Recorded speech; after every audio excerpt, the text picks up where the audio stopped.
Bonjour. Bonjour aux élèves de 5e, c'est Monsieur Chédorge. Donc on se retrouve pour la suite et fin du cours chapitre 4 sur quels sont les deux types de circuits. Donc vous avez déjà dû compléter ou recopier sur votre cahier le grand 1, le circuit en série, le circuit en dérivation. La semaine dernière, la notion de court-circuit, hein, et vous avez corrigé les deux exercices en rapport. Aujourd'hui, on va compléter ou recopier sur votre cahier le grand 3, les dangers des installations électriques. Alors, pour parler des risques et des dangers du courant électrique, j'aimerais que vous lisiez avec attention donc, cette fiche que je vous ai mis en pièce jointe, donc une activité documentaire sur les dangers du courant électrique, et puis que vous rédigiez sur votre cahier côté exercice, vous rédigez la réponse à ces 5 questions en regardant bien les documents. Il est inutile d'imprimer cette fiche, hein, vous pouvez lire ces deux petits textes sur l'ordinateur et marquer ces questions sur votre cahier, la réponse directement aux questions sur votre cahier en exercice, on corrigera la semaine prochaine. Lorsqu'il y aura à retenir de tout ça pour vous, donc vous pouvez recopier ce petit paragraphe là pour terminer le cours, le grand 3, les dangers des installations électriques, donc là dans le cahier côté court. La tension est dangereuse à partir de 25 volts. Une prise électrique fournit une tension de 230 volts en France. Donc les prises électriques que vous avez chez vous, c'est des prises de 230 volts. Elles peuvent donc créer un courant très fort et provoquer l'électrocution.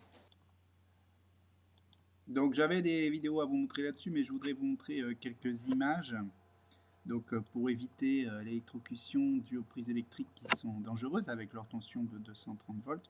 Donc ne pas tirer sur les fils pour retirer une prise, parce que si vous tirez sur le fil, il peut arriver, même si les prises sont solides maintenant, que le fil se dénude, c'est-à-dire que l'isolant en plastique par-dessus disparaît, et que vous touchiez avec votre main directement le cuivre conducteur. Là, c'est très dangereux. Donc pour retirer une prise, il faut bien tirer par la fiche, là, ici, et pas tirer par le fil. Autre chose auquel il faut faire attention, on ne change jamais une lampe sans avoir coupé le courant dans toute la maison à l'aide du disjoncteur, hein, ok, puisque là, on peut toucher une partie conductrice. Et en plus, quand une lampe est grillée, vu qu'on ne sait pas si l'interrupteur est ouvert ou fermé, puisque justement, la lampe est grillée.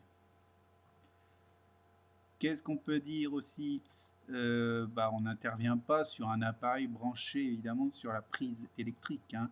On peut là aussi toucher une partie conductrice où la tension de 230 volts arrive et crée un courant électrique mortel. Là aussi, une autre situation dangereuse, on n'utilise pas un appareil électrique à proximité d'un point d'eau. Par exemple, ici, si le sèche-cheveux tombe dans l'eau, elle risque évidemment l'électrocution sous l'effet du passage d'un courant électrique. Il faut se méfier aussi quand on a des jeunes enfants qui peuvent, avec un petit matériau conducteur, toucher l'intérieur d'une prise et aussi s'électrocuter. Il faut bien comprendre qu'on peut s'électrocuter en touchant qu'un seul fil. On n'est pas obligé de toucher les deux fils. Voilà ce que je pouvais dire sur les risques électriques. Donc faites bien votre activité documentaire.